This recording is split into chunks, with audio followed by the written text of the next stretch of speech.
Geceler sormaz halimi, yalnızlık tutmuş elimi. Kırılmışım sessizliğe, sensizlik vurmuş dilimi. Bir umut aradım, bulamadım. Gözlerin gibi bir yer yanmadı. Kalbim harap, gönlüm yıkık. Bir senin yokluğun yaram kanadı. Çaresizim, sensiz bu ömür bana dar. Bir yanım ölürken bir yanım arar. Yalvardım kadere dönsün diye yollar, ama sensizliğin adı cehennem kadar.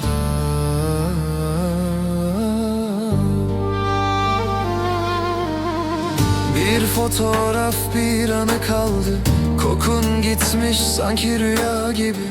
Her şey biter dedin ama içimde bitmedi hala seni gibi. Belki de kaderim bu, yanmak seninle. Bir ömrü harcadım kalbim seninle. Bir tek dön desen inan gelirim. Yıkılsa da dünya ben seninim.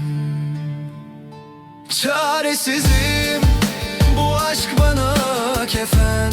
Sensizliğin içinde kaybolmuş beden. Bir dua ettim adını anarak, Tanrı şahidim ben hala seni severek.